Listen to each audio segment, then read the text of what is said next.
Good morning. Fascinating world of study എന്ന YouTube ചാനലിലേക്ക് സ്വാഗതം. ഇന്ന് നമ്മൾ പറയാൻ പോകുന്നത് ഹരിത വിപ്ലവം അഥവാ ഗ്രീൻ റെവല്യൂഷൻ എന്നൊരു പോർഷനെ പറ്റിയിട്ടാണ്. അപ്പം ഹരിത വിപ്ലവം അഥവാ ഗ്രീൻ റെവല്യൂഷൻ എന്ന് പറയുന്നത് വളരെ ഇമ്പോർട്ടൻ്റ് ആയിട്ടുള്ള ഒരു എക്കണോമിക്സിന്റെ പോർഷനാണ്. അതായത് എല്ലാ എക്സാംസുകളിലും ചോദിച്ചുകൊണ്ടിരിക്കുന്ന ഒരു പോർഷനാണ് ഹരിത വിപ്ലവം അഥവാ ഗ്രീൻ റെവല്യൂഷൻ എന്ന് പറയുന്നത്. ഭക്ഷ്യധാന്യങ്ങളുടെ ഉൽപ്പാദനം വർദ്ധിപ്പിച്ചുകൊണ്ട് ഒരു രാജ്യം അല്ലെങ്കിൽ ഒരു പ്രദേശം സ്വയം പര്യാപ്തമായിട്ട് മാറുന്നതിനെയാണ് ഹരിത വിപ്ലവം കൊണ്ട് ഉദ്ദേശിക്കുന്നത്. അപ്പം ഹരിത വിപ്ലവത്തിന്റെ പ്രധാനപ്പെട്ട ഒരു ലക്ഷ്യം തന്നെ ഭക്ഷ്യധാന്യങ്ങളുടെ ഉൽപ്പാദനം കൂട്ടി ഒരു സ്വയം പര്യാപ്തത കൊണ്ടുവരിക, കാർഷിക മേഖലയിൽ ഒരു സ്വയം പര്യാപ്തത നേടിയെടുക്കുക എന്ന ലക്ഷ്യത്തോടു കൂടി നടന്ന ഒരു വിപ്ലവമാണ് ഹരിത വിപ്ലവം അഥവാ ഗ്രീൻ റെവല്യൂഷൻ എന്ന് പറയുന്നത്. ഈ പറയുന്ന ഹരിത വിപ്ലവം പോലെ തന്നെ നമ്മൾ നീല വിപ്ലവം പഠിച്ചിട്ടുണ്ട്. മത്സ്യങ്ങളുമായിട്ട് ബന്ധപ്പെട്ട് ഉണ്ടാകുന്ന ഉൽപ്പാദനം വർദ്ധിപ്പിക്കുന്നതിന് വേണ്ടിയിട്ടുള്ള വിപ്ലവമാണ് നീല വിപ്ലവം. ധവള വിപ്ലവം ഏതുമായിട്ട് ബന്ധപ്പെട്ടിരിക്കുന്നു? പാലുമായിട്ട് ബന്ധപ്പെട്ടിരിക്കുന്നതാണ് ധവള വിപ്ലവം. അതുപോലെ രജിത വിപ്ലവം ഉണ്ട്, അതെന്തുമായിട്ട് ബന്ധപ്പെട്ടിരിക്കുന്നു? മുട്ടയുമായിട്ട് ബന്ധപ്പെട്ടിരിക്കുന്ന വിപ്ലവമാണ് രജിത വിപ്ലവം എന്ന് അറിയപ്പെടുന്നത്. ഇതൊക്കെ ജസ്റ്റ് ഓർത്തു വെച്ചിരിക്കാം. ഇനി നമുക്ക് ഹരിത വിപ്ലവത്തിലേക്ക് വരാം. അപ്പോൾ ഈ പറയുന്ന ഹരിത വിപ്ലവം ആരംഭിച്ച രാജ്യം എന്ന് പറയുന്നത് മെക്സിക്കോയാണ്. അപ്പോൾ മെക്സിക്കോയിലാണ് ഹരിത വിപ്ലവം ആരംഭിച്ചത്. ഏകദേശം 1944 മുതൽ 45 ഘട്ടങ്ങളിലാണ് ഈ പറയുന്ന മെക്സിക്കോയിൽ ആദ്യമായിട്ട് ഹരിത വിപ്ലവം ആരംഭിക്കുന്നത്. അതായത് മെക്സിക്കോയിലെ കാർഷിക മേഖലയുടെ പുരോഗതിയും അതുവഴി ഉൽപാദനം കൂട്ടുകയും ഭക്ഷ്യധാന്യങ്ങളുടെ സ്വയം പര്യാപ്തത നേടുക എന്നൊരു ലക്ഷ്യവുമാണ് മെക്സിക്കോ ഊന്നൽ നൽകിയത്. അപ്പോൾ അത്തരത്തില് വിപ്ലവം ആരംഭിച്ച രാജ്യം എന്ന് പറയുന്നത് മെക്സിക്കോയാണ്. 1944-45 കാലഘട്ടത്തിലാണ് മെക്സിക്കോയിൽ ഈ പറയുന്ന ഹരിത വിപ്ലവം ആരംഭിച്ചത്. ഇനി അതേസമയം ഈ പറയുന്ന ഹരിത വിപ്ലവത്തിന്റെ പിതാവ് എന്നറിയപ്പെടുന്ന മെക്സിക്കോയിൽ ഹരിത വിപ്ലവത്തിന് കാരണമായ അല്ലെങ്കിൽ ഹരിത വിപ്ലവത്തിന്റെ പിതാവ് എന്നറിയപ്പെടുന്നത് ഡോക്ടർ നോർമൻ ഇ ബോർലോഗ് എന്ന് പറയുന്ന വ്യക്തിയാണ്. ഡോക്ടർ നോർമൻ ഇ ബോർലോഗ് ആണ് ഹരിത വിപ്ലവത്തിന്റെ പിതാവ്. ലോകത്ത് ഹരിത വിപ്ലവത്തിന്റെ പിതാവ് എന്നറിയപ്പെടുന്നത് ഡോക്ടർ നോർമൻ ഇ ബോർലോഗ് ആണ്. അപ്പോൾ ഇദ്ദേഹത്തിന്റെ മറ്റൊരു പ്രത്യേകത എന്ന് പറയുന്നത് ഇദ്ദേഹത്തിന് 1970 സമാധാനത്തിലുള്ള നോബൽ സമ്മാനം ലഭിച്ചു. അപ്പോൾ സമാധാനത്തിനുള്ള നോബൽ സമ്മാനം ലഭിക്കുന്ന കാർഷിക ശാസ്ത്രജ്ഞൻ കൂടിയാണ് ഈ പറയുന്ന ഡോക്ടർ നോർമൻ ഇ ബോർലോഗ് എന്ന് പറയുന്ന വ്യക്തി. അദ്ദേഹത്തിന് 1970 സമാധാനത്തിലുള്ള നൊബേൽ പ്രൈസ് കിട്ടിയത്. അദ്ദേഹത്തെയാണ് ലോകത്തിന്റെ ഈ പറയുന്ന ഹരിത വിപ്ലവത്തിന്റെ പിതാവ് എന്ന് അറിയപ്പെടുന്നത്. ഇനി അപ്പൊ നമുക്ക് ഒരു ക്വസ്റ്റ്യനും കൂടി അവിടെ നിന്ന് വരും. ബോർലോഗ് അവാർഡ് നൽകുന്ന മേഖല ഏതായിരിക്കും? കാർഷിക മേഖലയാണ്. കാരണം ബോർലോഗ് എന്ന് പറയുന്നത് ഒരു കാർഷിക ശാസ്ത്രജ്ഞനാണ്, അല്ലെങ്കിൽ കൃഷിയുമായിട്ട് ബന്ധപ്പെട്ട ഒരു ശാസ്ത്രജ്ഞനാണ്. അപ്പോൾ ബോർലോഗിന്റെ പേരിൽ അറിയപ്പെടുന്ന അവാർഡ് ഏത് മേഖലയ്ക്ക് നൽകുന്ന അവാർഡാണ്? കാർഷിക മേഖലയിലെ പുരോഗതിക്ക് നൽകുന്ന അവാർഡാണ് ബോർലോഗ് അവാർഡ് എന്ന് പറയുന്നത്. അതേസമയം ഹരിത വിപ്ലവം എന്ന് പറയുന്ന പേര് നൽകിയത് വില്യം ഗൗഡ് ആണ്. അപ്പൊ വില്യം ഗൗഡ് ആണ് ഹരിത വിപ്ലവം എന്ന പേര് നൽകിയത്. ഹരിത വിപ്ലവത്തിന്റെ ലോകത്തിലെ പിതാവ് എന്ന് പറയുന്നത് ഡോക്ടർ നോർമൻ ഇ ബോർലോഗ് ആണെങ്കിൽ ഹരിത വിപ്ലവം എന്നുള്ള ഒരു പേര് നൽകിയത് വില്യം ഗൗഡ് ആണ്. ഗ്രീൻ റെവല്യൂഷൻ എന്ന് പറയുന്ന പേര് നൽകിയത് വില്യം ഗൗഡ് ആണ്. എന്നാൽ ഹരിത വിപ്ലവം ആരംഭിച്ചത് മെക്സിക്കോയിലാണെന്ന് പറഞ്ഞു. 1944-45 കാലഘട്ടത്തിൽ ഹരിത വിപ്ലവം ആരംഭിച്ചത് മെക്സിക്കോയിലാണെന്ന് പറഞ്ഞു. എന്നാൽ ഹരിത വിപ്ലവം ആരംഭിച്ച ആദ്യ ഏഷ്യൻ രാജ്യം എന്ന് പറയുന്നത് മെക്സിക്കോ അല്ല. ആദ്യ ഏഷ്യൻ രാജ്യം എന്ന് പറയുന്നത്, ഏഷ്യൻ രാജ്യം മാത്രമായിട്ട് എടുത്തു പറയുകയാണെങ്കിൽ അതേതാണ്? ഫിലിപ്പൈൻസ് ആണ്. അപ്പോൾ അതുകൊണ്ട് തന്നെ ഫിലിപ്പൈൻസിനെ ഹരിത വിപ്ലവത്തിന്റെ ഏഷ്യൻ ഗൃഹം എന്നാണ് വിശേഷിപ്പിക്കാറ്. അപ്പോൾ ഹരിത വിപ്ലവം പൊട്ടിപ്പുറപ്പെട്ട ആദ്യത്തെ ഏഷ്യൻ രാജ്യം എന്ന് പറയുന്നത് ഫിലിപ്പൈൻസ് ആണ്. അപ്പൊ ഹരിത വിപ്ലവത്തിന്റെ ഏഷ്യൻ ഗൃഹം എന്നറിയപ്പെടുന്നത് ഫിലിപ്പൈൻസ് ആണ്. അപ്പൊ അത് തിരിഞ്ഞു പോകരുത്. ഹരിത വിപ്ലവം ആരംഭിച്ച രാജ്യം എന്ന് പറയുന്നത് മെക്സിക്കോയാണ്. എന്നാൽ ഹരിത വിപ്ലവം ആരംഭിച്ച ആദ്യ ഏഷ്യൻ രാജ്യം അല്ലെങ്കിൽ ഹരിത വിപ്ലവത്തിന്റെ ഏഷ്യൻ ഗൃഹം എന്ന് വിശേഷിപ്പിക്കുന്നത് ഫിലിപ്പൈൻസ് ആണ്. ഓക്കെ ആണല്ലോ? അതേസമയം ഹരിത വിപ്ലവത്തിന്റെ പ്രവാചകൻ എന്നറിയപ്പെടുന്ന ഒരു ഇറ്റാലിയൻ കാർഷിക ശാസ്ത്രജ്ഞനുണ്ട്. അതാണ് നസറെനോ സ്പെക്ട്രോപെല്ലി എന്ന് പറയുന്ന ശാസ്ത്രജ്ഞനാണ്. അപ്പോൾ നസറെനോ സ്പെക്ട്രോപെല്ലി എന്ന് പറയുന്ന ശാസ്ത്രജ്ഞനെ ഹരിത വിപ്ലവത്തിന്റെ പ്രവാചകൻ എന്നാണ് അറിയപ്പെടുന്നത്. അദ്ദേഹം ഒരു ഇറ്റാലിയൻ കാർഷിക ശാസ്ത്രജ്ഞനാണ്. ഇവിടെ നമ്മൾ 3 വ്യക്തികളുടെ പേര് പഠിച്ചു. ഹരിത വിപ്ലവത്തിന്റെ ലോകത്തിലെ പിതാവ് എന്നറിയപ്പെടുന്നത് ഡോക്ടർ നോർമനി ബോർലോഗ് ആണ്. അതേസമയം ഹരിത വിപ്ലവം എന്ന പേര് നൽകിയ വ്യക്തി എന്ന് പറയുന്നത് വില്യം ഗൗഡ് ആണ്. അതേസമയം ഹരിത വിപ്ലവത്തിന്റെ പ്രവാചകൻ എന്നറിയപ്പെടുന്ന ഇറ്റാലിയൻ കാർഷിക ശാസ്ത്രജ്ഞനാണ് നസറെനോ സ്പെക്ട്രോപെല്ലി എന്ന് പറയുന്ന വ്യക്തി എന്ന് പറയുന്നത്. അതേപോലെ തന്നെ ഈ പറയുന്ന ഹരിത വിപ്ലവം ലോകത്ത് ഇങ്ങനെ നടക്കുന്ന സമയത്ത് ഹരിത വിപ്ലവത്തിന് കുറച്ചുകൂടി വിജയകരമായിട്ട് ഹരിത വിപ്ലവം നടക്കാൻ വേണ്ടി കാരണമാകുന്ന ഒരു സസ്യ ഹോർമോൺ ഉണ്ട്. ആ സസ്യ ഹോർമോണാണ് ജിബ്ബർലിൻ എന്ന് പറയുന്നത്. നമ്മൾ ഈ പറയുന്ന ബയോളജി ഒക്കെ പഠിക്കുന്ന സമയത്ത് ഈ ജിബ്ബർലിൻ എന്ന് പറയുന്ന ഹോർമോണിനെ പറ്റിയിട്ട് പഠിക്കാറുണ്ട്. അപ്പോൾ ജിബ്ബർലിൻ എന്ന് പറയുന്ന ഹോർമോണാണ് ഹരിത വിപ്ലവം കുറച്ചുകൂടി സ്മൂത്ത് ആയിട്ട് നടക്കാൻ വേണ്ടി അല്ലെങ്കിൽ വിജയകരമായിട്ട് നടക്കാൻ വേണ്ടി സഹായിച്ച ഒരു സസ്യ ഹോർമോണാണ് ജിബ്ബർലിൻ എന്ന് പറയുന്ന സസ്യ ഹോർമോൺ. ഇതാണ് ലോകത്തിലെ ഹരിത വിപ്ലവത്തെ പറ്റി അല്ലെങ്കിൽ ഗ്രീൻ റവല്യൂഷനെ പറ്റി പറയാനായിട്ടുള്ളത്. ഇനി നമ്മൾ ഇന്ത്യയിലേക്ക് വരികയാണ്. അപ്പൊ ഇന്ത്യയിലെ ഹരിത വിപ്ലവത്തെ പറ്റിയിട്ട് പറയാനായിട്ട് പോവാണ്. അപ്പൊ നമ്മൾ നോക്കിക്കഴിഞ്ഞാൽ അറിയാം 1944-45 കാലഘട്ടത്തിലാണ് ലോകത്തിലെ ഹരിത വിപ്ലവം അഥവാ ഗ്രീൻ റവല്യൂഷൻ ആരംഭിച്ച കാലഘട്ടം എന്ന് പറയുന്നത്. അതേസമയം ഇന്ത്യയിൽ ആ സമയത്ത് ഇന്ത്യ ബ്രിട്ടീഷ് കോളനി ആയിരുന്നു, ബ്രിട്ടീഷ് അധീനതയിലായിരുന്നു. അപ്പോൾ ബ്രിട്ടീഷുകാരൊക്കെ വരുന്നതിന് മുൻപ് ഇന്ത്യയെ സംബന്ധിച്ചിടത്തോളം ഇന്ത്യ നല്ലൊരു കാർഷിക രാജ്യമായിരുന്നു. അതായത് കൃഷി ചെയ്ത് ആളുകൾ നല്ല രീതിയിൽ ഉൽപാദനം ചെയ്യുകയും അത് വെച്ച് സമ്പദ് വ്യവസ്ഥ കൂടുതൽ മെച്ചപ്പെട്ട രീതിയിൽ കൊണ്ടുപോയി ജീവിക്കുകയും ചെയ്തിരുന്ന ഒരു നല്ലൊരു കാർഷിക രാജ്യമായിരുന്നു ഇന്ത്യ. അതേസമയം ബ്രിട്ടീഷുകാർ വരുന്നു, അതിനു മുൻപേ പോർച്ചുഗീസുകാർ, ഡച്ചുകാർ, ബ്രിട്ടീഷുകാരൊക്കെ വരുന്നു. അവർ ഇന്ത്യ കോളനിയാക്കി മാറ്റുന്നു. അങ്ങനെ കോളനിയാക്കി മാറ്റിയ സമയത്ത് അവരുടെ അധീനതയിൽ കൂടി ഇന്ത്യ വരുമ്പോൾ ഈ പറയുന്ന കാർഷിക മേഖലയിലെ പുരോഗതി കുറയുകയും ഒരുപാട് കാര്യങ്ങൾ അവരവരുടേതായിട്ടുള്ള രാജ്യങ്ങളിലേക്ക് കയറ്റുമതി ചെയ്യുകയും ഒക്കെ ചെയ്തതോടുകൂടി ഇന്ത്യയുടെ കാർഷിക മേഖല ബ്രിട്ടീഷ് അധീനതയിലായിരുന്ന ആ സമയത്ത് എന്ത് ചെയ്തു, ശോഷിച്ചു തുടങ്ങുകയാണ് ചെയ്തത്. അതിനുശേഷം 1947 കഴിഞ്ഞു. അപ്പോൾ 1947 ഇന്ത്യ ഇൻഡിപെൻഡന്റ് ആയിട്ട് മാറുകയാണ്. ബ്രിട്ടീഷ് കോളനി വൽക്കരണം മാറി ഇന്ത്യ ഇൻഡിപെൻഡന്റ് ആയിട്ട് മാറിയ സമയത്തുള്ള പ്രത്യേകത എന്ന് പറയുന്നത് ഇന്ത്യ വിഭജിക്കപ്പെട്ടു. പാകിസ്ഥാനും ബംഗ്ലാദേശും ഒക്കെ മാറ്റപ്പെട്ടു. അപ്പം ഒരുപാട് പ്രദേശങ്ങൾ, കൃഷിഭൂമിയായിട്ടുള്ള പ്രദേശങ്ങൾ ഇന്ത്യയിൽ നിന്ന് നഷ്ടമായി.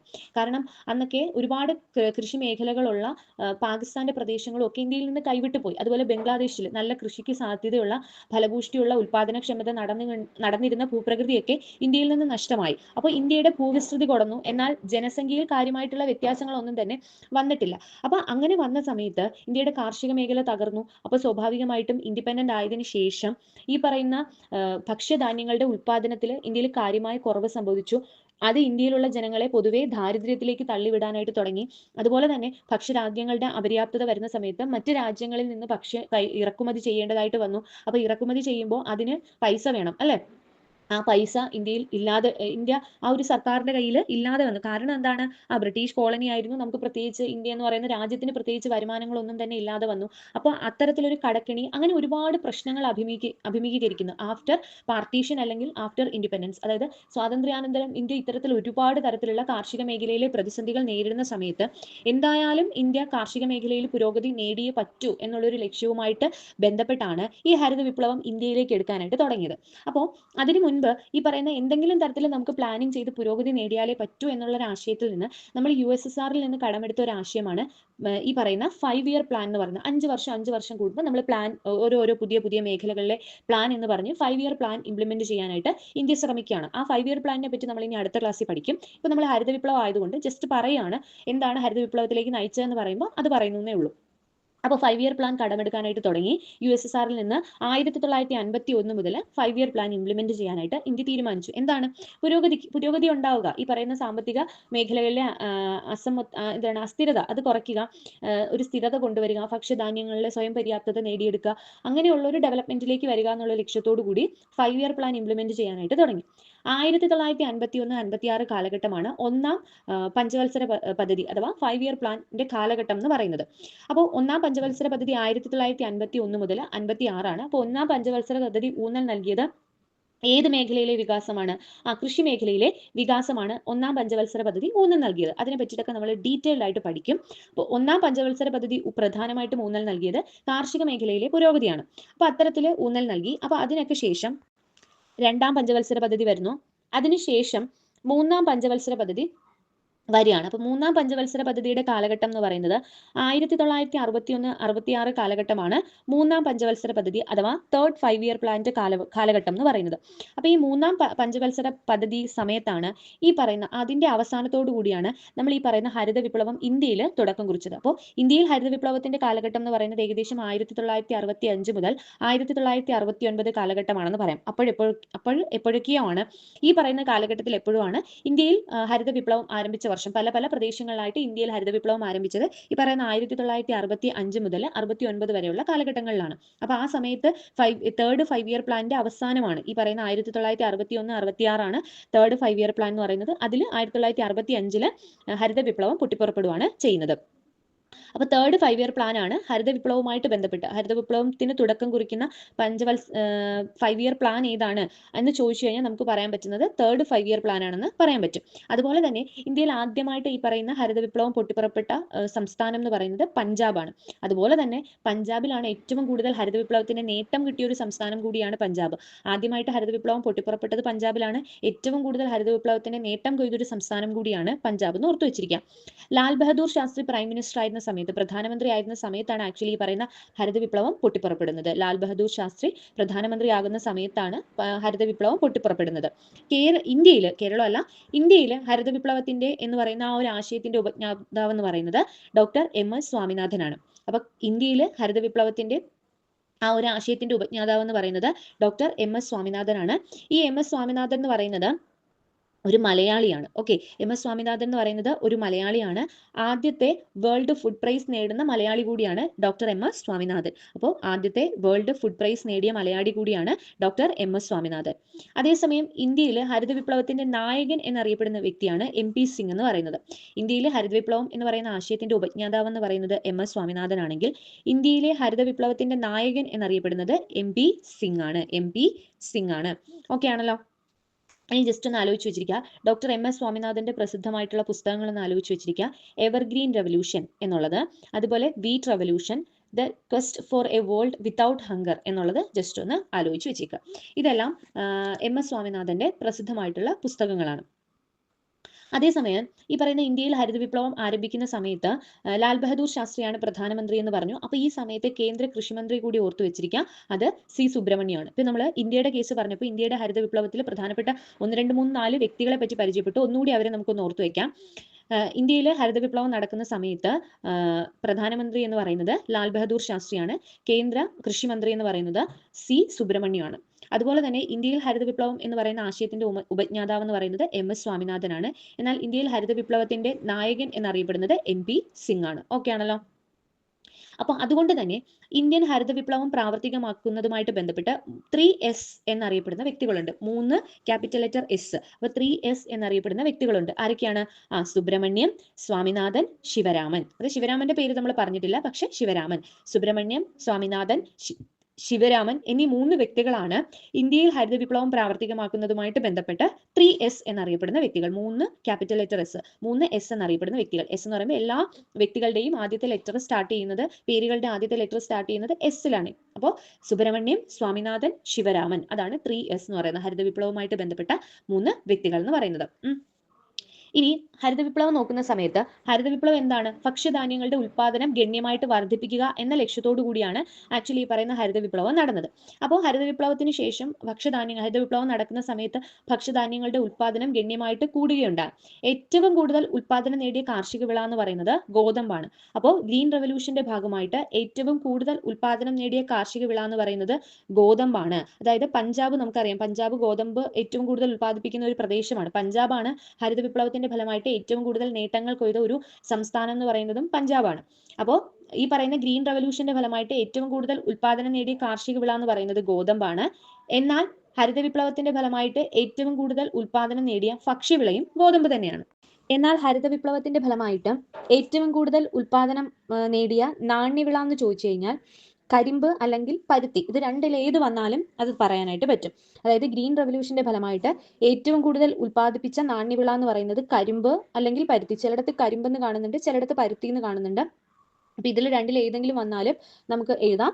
കൂടുതൽ പ്രയോറിറ്റി കൊടുക്കേണ്ടത് പരുത്തിക്കാണെന്ന് മാത്രം. ഓക്കെ, അപ്പൊ ഇതാണ് ഈ പറയുന്ന ഹരിത വിപ്ലവത്തിന്റെ ഫലമായിട്ടുണ്ടാകുന്ന ഉൽപാദനം എന്ന് പറയുന്നത്. ഈ ഹരിത വിപ്ലവം എന്ന് പറയുന്നത് 2 ഘട്ടങ്ങളിലായിട്ടാണ് കാണപ്പെട്ടത്. അതായത് ഒന്നാം ഹരിത വിപ്ലവം, അതുപോലെ രണ്ടാം ഗ്രീൻ റെവല്യൂഷൻ, പിന്നെ ഒരു ചെറിയ ഭാഗം കൂടി മൂന്നാമതായിട്ട് എന്നുകൂടി പറയുന്നുണ്ട്. അപ്പോൾ 1ഉം 2ഉം നമ്മൾ ഓർത്ത് വെക്കണം. അപ്പോൾ ഒന്നാം ഹരിത വിപ്ലവം എന്ന് പറയുന്നത് 1965-ലാണ് സ്റ്റാർട്ട് ചെയ്തത്. നമുക്കറിയാം 1965 മുതൽ 69 വരെയുള്ള കാലഘട്ടത്തിലാണ് ഈ പറയുന്ന ഹരിത വിപ്ലവം കൂടുതലും ഇന്ത്യയിൽ വ്യാപിതമായത് എന്ന് നമ്മൾ പറഞ്ഞതാണ്. അതിൽ ഒന്നാം ഹരിത വിപ്ലവം 1965 സ്റ്റാർട്ട് ചെയ്യുവാണ്.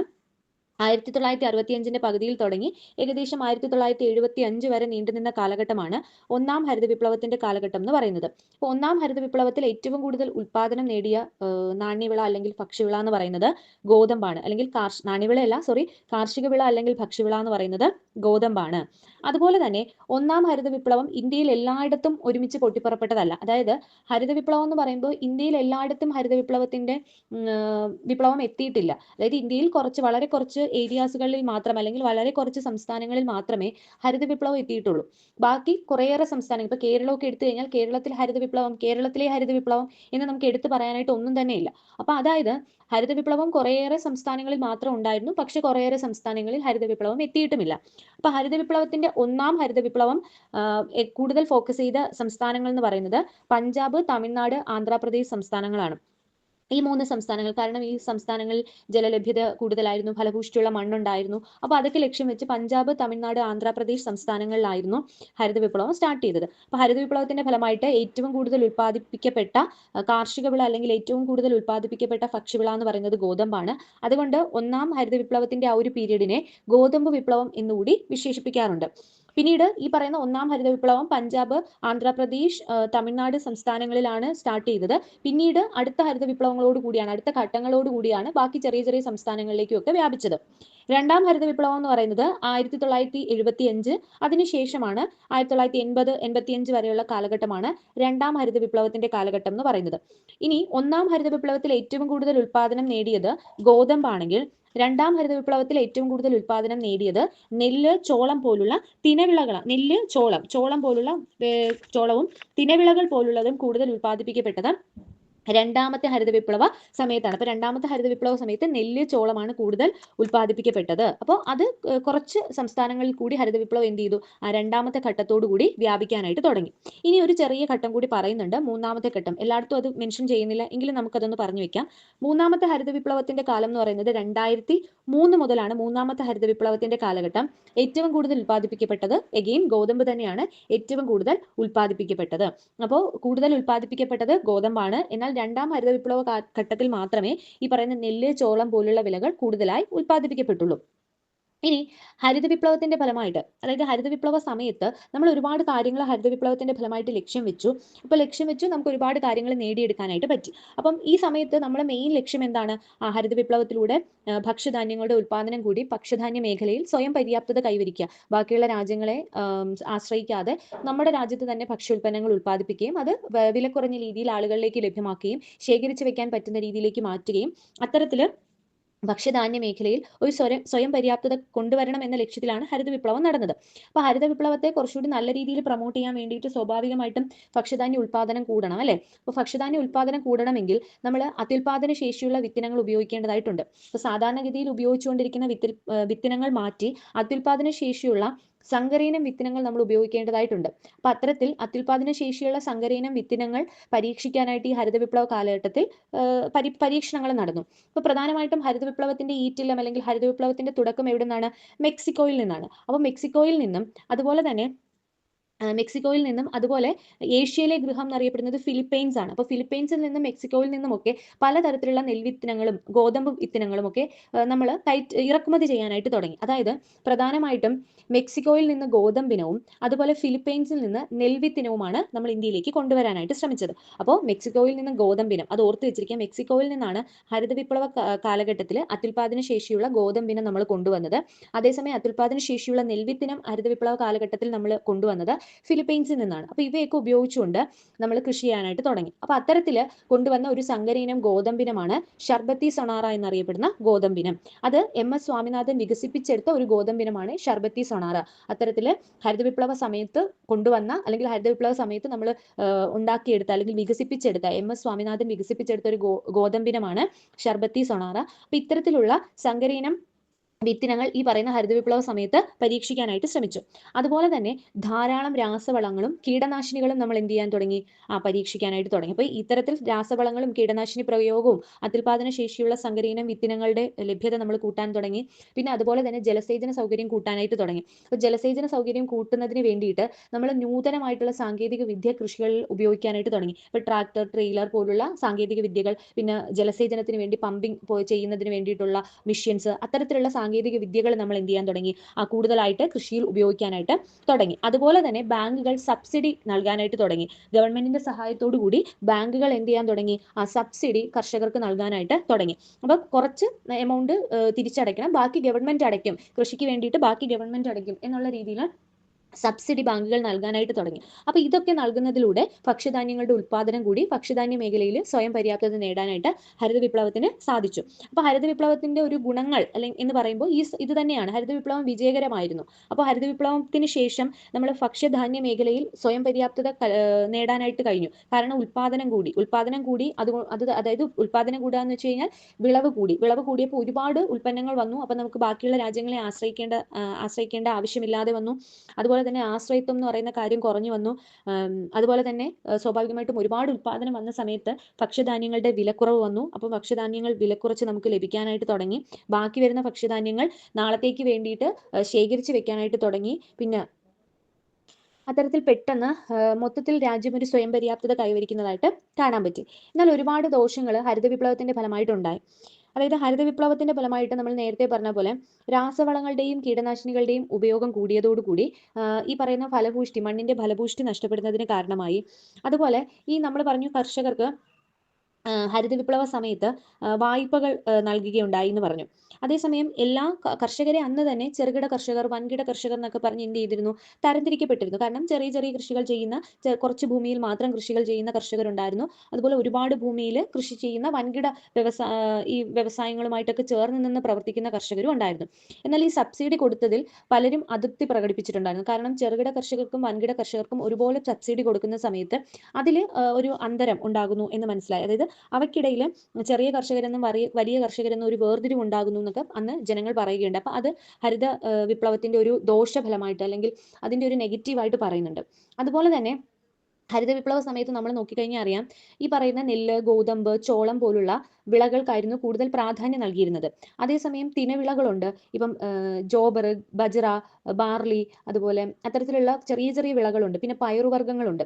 അത്തരത്തിലുള്ള പയറുവർഗ്ഗങ്ങൾക്കോ അല്ലെങ്കിൽ തിനവിളകൾക്കോ ഒന്നും തന്നെ യാതൊരു വിധത്തിലുള്ള ഇമ്പോർട്ടൻസും ഈ പറയുന്ന ഹരിത വിപ്ലവ സമയത്ത് കൊടുത്തിരുന്നില്ല. കാരണം അവയുടെയൊക്കെ ഉൽപ്പാദനം കൂട്ടണം എന്നൊന്നും ഹരിത വിപ്ലവ സമയത്തുള്ള ലക്ഷ്യമായിരുന്നില്ല. ഇപ്പൊ പറയുന്ന നെല്ല്, ഗോതമ്പ്, ചോളം പോലുള്ള വിളകൾ ആ വിളകൾ മാത്രം ഉൽപ്പാദിപ്പിക്കുക അല്ലെങ്കിൽ അവയെ മെച്ചപ്പെടുത്തുക എന്നുള്ളത് മാത്രമായിരുന്നു അന്നത്തെ ലക്ഷ്യം. അപ്പൊ അതൊരു നെഗറ്റീവായിട്ട് പറയുന്നുണ്ട്. അതുപോലെ തന്നെ നമ്മൾ ആദ്യം പറഞ്ഞൊരു കാര്യമാണ്, ഇപ്പൊ പഞ്ചാബ്, ആന്ധ്രാപ്രദേശ്, തമിഴ്നാടാണ് ഒന്നാം ഘട്ടത്തിൽ ഹരിത വിപ്ലവം പൊട്ടിപ്പുറപ്പെട്ടത്. പിന്നീട് കുറച്ച് സംസ്ഥാനങ്ങളിലേക്കൊക്കെ വ്യാപിച്ചു എന്നൊക്കെ നമ്മൾ പറഞ്ഞു. അപ്പോഴും നമ്മൾ പറഞ്ഞു നിർത്തിയ ഒരു കാര്യമുണ്ട്, എല്ലാ സംസ്ഥാനങ്ങളിലേക്കും ഈ പറയുന്ന ഹരിത വിപ്ലവത്തിന്റെ ഫലങ്ങൾ എത്തിയിട്ടില്ല. അതായത് ഹരിത വിപ്ലവം എല്ലാ സംസ്ഥാനങ്ങളിലേക്കും എത്തിയിട്ടില്ല. വടക്ക് പടിഞ്ഞാറൻ സംസ്ഥാനങ്ങൾ അത് ഹരിത വിപ്ലവം എത്തിയിട്ടില്ല. വടക്ക് കിഴക്കൻ സംസ്ഥാനങ്ങൾ ചിലയിടത്ത് എത്തിയിട്ടില്ല. അതേസമയം തെക്ക് കിഴക്കൻ, തെക്ക് പടിഞ്ഞാറൻ സംസ്ഥാനങ്ങൾ എല്ലായിടത്തും എത്തിയിട്ടില്ല. അവിടെ കുറച്ച് സംസ്ഥാനങ്ങൾക്ക് മാത്രം ഫലം, ഈ പറയുന്ന ഹരിത വിപ്ലവത്തിന്റെ ഫലം കിട്ടിയുള്ളൂ. അപ്പൊ അത് ഈ പറയുന്ന എല്ലാ സംസ്ഥാനങ്ങളിലെയും കൃഷി മേഖലയിലെ വികാസത്തിന് അത് കാരണമായില്ല. ഓക്കെ ആണോ? അപ്പൊ അതൊരു നെഗറ്റീവായിട്ട് പറയുന്നുണ്ട്. പിന്നെ അതുപോലെ തന്നെ ഈ പറയുന്ന ഹരിത വിപ്ലവത്തിന്റെ ഫലമായിട്ട് അതിനൊക്കെ ശേഷം വന്നൊരു വിവാദമാണ് സബ്സിഡി വിഭാഗം. അതായത് സബ്സിഡിയിൽ വ്യത്യാസങ്ങൾ കാണുന്നു, അല്ലെങ്കിൽ സബ്സിഡി കാരണം, അതായത് ഇപ്പം ഈ സബ്സിഡി എന്ന് പറയുമ്പോൾ ഗവൺമെന്റ് കൂടി കുറച്ച് പൈസ കൊടുക്കുകയാണ്. അപ്പോൾ സബ്സിഡി കൊടുക്കുന്നതിന്റെ ഫലമായിട്ട് ഗവൺമെന്റ് ഒരുപാട് രൂപ നഷ്ടം വരുത്തുന്നുണ്ട്, അല്ലെങ്കിൽ ഗവൺമെന്റിന്റെ ഖജനാവിൽ നിന്ന് ഒരുപാട് രൂപ എടുത്ത് ചെലവാക്കുന്ന സമയത്ത് അത് ഗവൺമെന്റിന് കൂടി നഷ്ടം വരുത്തുന്നുണ്ട് എന്നൊക്കെ ഉള്ള പല ഇടങ്ങളിൽ നിന്നുള്ള സംസാരങ്ങൾ വരികയുണ്ടായി, ചെറിയ രീതിയിലാണെങ്കിലും. അപ്പോൾ അത്തരത്തിലുള്ള സബ്സിഡി ഇഷ്യൂ അതും ഈ പറയുന്ന ഹരിത വിപ്ലവത്തിന്റെ ഒരു നെഗറ്റീവായിട്ട് പറയുന്നുണ്ട്. അപ്പൊ ഇതാണ് ഹരിത വിപ്ലവം. അത് ഇന്ത്യയിൽ നടന്ന ഹരിത വിപ്ലവം, പിന്നെ ലോകത്തിന്റെ കേസ് ജസ്റ്റ് നമ്മൾ സ്റ്റാർട്ടിങ് പറഞ്ഞു. ഇതാണ് മൊത്തത്തിലെ ഹരിത വിപ്ലവത്തെ പറ്റിയിട്ടുള്ള ഡീറ്റെയിൽഡ് ആയിട്ടുള്ള ഒരു സ്ട്രക്ചർ എന്ന് പറയുന്നത്. ക്ലാസ്സുകൾ ഇഷ്ടപ്പെടുകയാണെങ്കിൽ ലൈക്ക്, ഷെയർ, ചാനൽ ഒന്ന് സബ്സ്ക്രൈബ് കൂടി ചെയ്തേക്കുക. അടുത്ത വീഡിയോ ആയിട്ട് കാണാം. താങ്ക്